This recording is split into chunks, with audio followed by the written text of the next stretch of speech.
오늘은 이제 무릎 퇴행성 관절염 사기, 이제 임상적 표현으로는 말기. 딱 이름에서도 뭔가 되게 우울합니다. 암울하고요.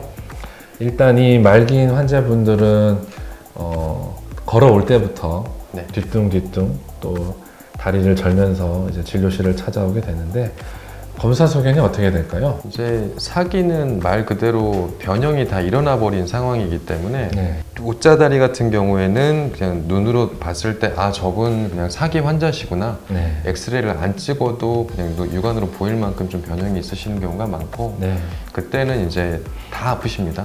무릎 전체가 아파서 구부리기도 힘드시고 펴기도 힘드시고 고통을 호소하는 상태로 오시게 되죠. 그래서 엑스레이를 찍게 되면 어떻게 돼 있을까요? X자 다리일 경우에는 바깥쪽, O자 다리일 경우에는 내측, 연골과 반월판 그 중간에 있어야 될 구조물들이 다 손상이 되어서 갈려서 없어져 버렸기 때문에 드디어 뼈와 뼈가 만나는 그런 장면이 연출이 되고, 그 엑스레이를 사실 일반인 그리고 우리 환자분들 또는 보호자분들께 보여줬을 때 그분들도 하면서 알 정도로 정말 명백하게 엑스레이에서 보이는 그런 소견이 되겠습니다. 뼈하고 뼈가 직접 갈리고 있는 상태로 보이게 됩니다. 그러니까 맷돌에 저희가 콩을 넣고 갈 때 이렇게 갈리는 것처럼 위쪽 뼈하고 아래쪽 뼈가 갈려지면서 그 사이에 있는 공간이 아예 아무것도 없이 서로 뽀뽀하는 것처럼 붙어있게 그렇죠. 그래서 키싱 리전이라고도 하는데, 일기 때는 그래도 구조물들이 살아있기 때문에 이렇게 벌어져 있다가, 그리고 2기 때 조금 좁아지고 3기 때 많이 좁아지지만 아직 뽀뽀를 하지는 않은 단계인데, 4기에서는 대퇴골과 경골이 뼈들이 뽀뽀를 하고 있는 이런 키싱 리전으로 보이게 돼서 저희 정형외과 교과서에서도 키싱 리전이라고 따로 표현을 잘 하고 있습니다. 엑스레이 상으로는 이런데 저희가 이제 4기부터는 인공관절에 대한 생각을 해야 되기 때문에 저희가 검사를 CT나 MRI를 하게 되잖아요. 자, 일단 사실 생각을 해보면 사기는 엑스레이로 진단이 다 나와버렸어요. 그렇죠. 근데 우리가 수술을 할 때 이제 MRI를 왜 찍는 걸까요? 인공관절은 정상적인 뼈를 저희가 예상하는 각도를 만들기 위해서 뼈를 다듬고 자르고 새로 뭔가를 끼워 넣게 됩니다. 근데 끼워 넣을 때 각도가 잘못 들어간다든지 삐뚤어진다든지 하면 수술을 잘 해도 환자분이 어떤 불편감을 느낄 수도 있고, 맞습니다. 인공관절이라는 거는 어떤 수명이 있습니다. 그 원래 가지고 있던 연한을 다 못 쓰고 망가져 버리는 것들이 생기는 걸 막기 위해서 꼭 필요하다고 저는 생각을 하는데, 이태원 원장님 어떻게 생각하십니까? 그렇죠.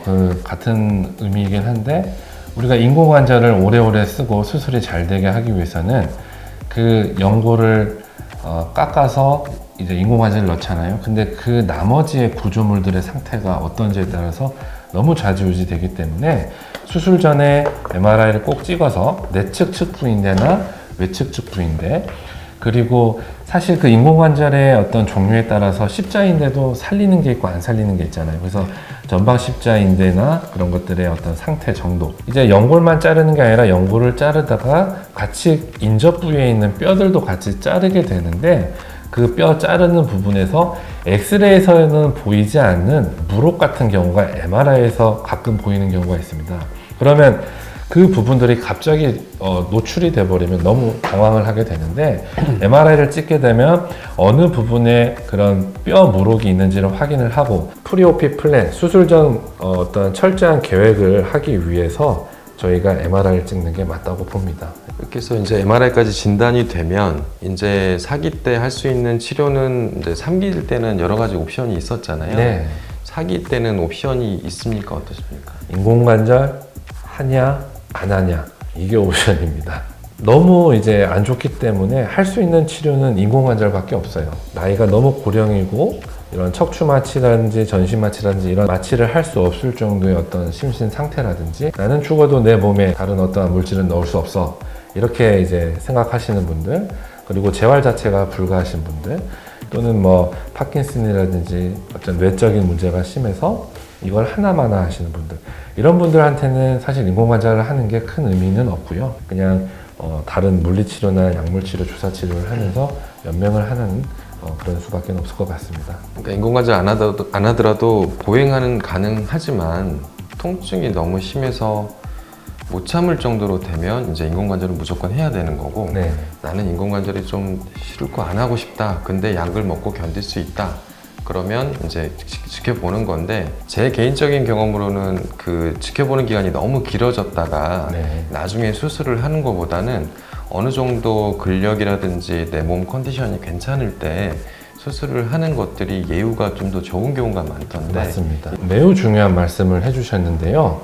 퇴행성 관절염 사기를 지낸 채로 너무 오래 지나다 보면 이 대퇴골이 경골 부분을 한없이 밑으로 짓누르게 돼서 경골 이 아래쪽에 있는 뼈를 계속 깎아버립니다. 이 인공관절로 대체할 수 있는 공간은 어느 정도의 한계가 있는데 이걸 계속 깎아먹어서 경골이 내려가고 이만큼 없어지게 되면 이 일반적인 인공관절이 들어가는 게 아니라 그 아래쪽에 뭐 뼈라든지 또는 다른 어떤 금속이라든지 시멘트라든지 이런 걸 보강을 하게 됩니다.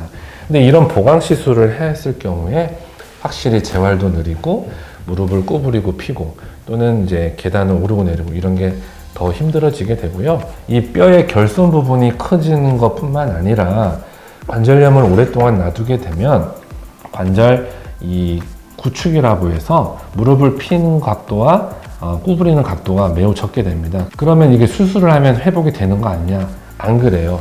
물론 잘 되는 경우도 있지만 보통은 그 전에 무릎이 펴기, 굽히기 정도의 관절 각도보다 조금만 더 나아질 뿐이지 너무 심한 그런 상태로 관절 구축이 와버리면 수술을 한다 할지언정 무릎을 피고 구부리는 게 매우 안 좋은 그런 재활로 남겨질 수가 있습니다. 그래서 적당한 시기에 인공관절을 하는 것도 매우 중요한 것 같습니다.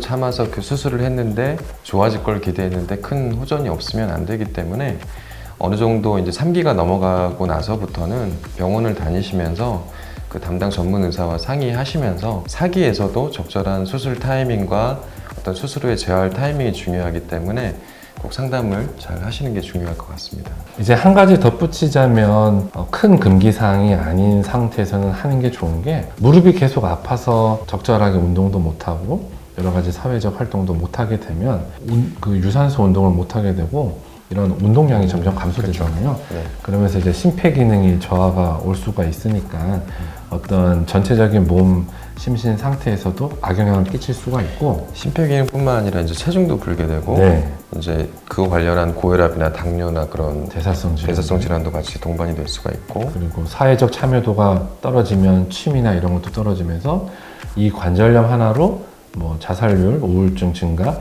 이런 것까지도 또 보고되는 게 많기 때문에 적절한 시기에 수술을 해줄 수 있으면 해주는 게 좋다고 알려져 있습니다. 네. 수술을 어떻게 하는지 이제 알아보게 되는데 네.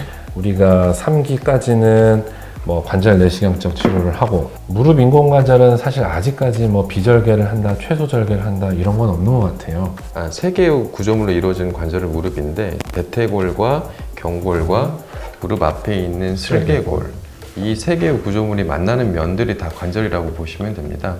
그래서 저희가 과거에는 이 3면을 모두 다 인공관절로 바꾸는 걸 많이 했는데요. 지금 저 같은 경우는 그 슬개골 자체는 관절면을 새로 만드는 인공관절은 심하지 않으면 하지는 네? 않고 있고 저도 그러고 예, 앞에 절개를 해서 무릎을 옆으로 벌린 다음에 무릎을 구부리면 대퇴골과 슬개골이 노출이 되면 남아있는 구조물들을 다 제거를 하고요. 칼로 제거를 한 다음에 전기톱이라고 표현을 하겠습니다. 전기톱을 이용해서 이 관절이 들어갈 수 있는 공간을 절개를 다 하게 되고 여기서는 황금색으로 표현이 되어 있는데 이런 금속으로 된 모형을 집어넣고 뼈하고 뼈 사이에 원래는 연골 구조물이 있어서 완충 역할을 해주는데 인공관절은 쇠하고 쇠로 바뀌기 때문에 완충 구조물 할 게 필요한데 그거는 이제 이게 재질이 뭐죠? 폴리에틸렌입니다. 폴리에틸렌 같은 그 구조물을 가운데 넣어서 완충 역할도 하고 어느 정도 축을 지지해주는 역할도 하는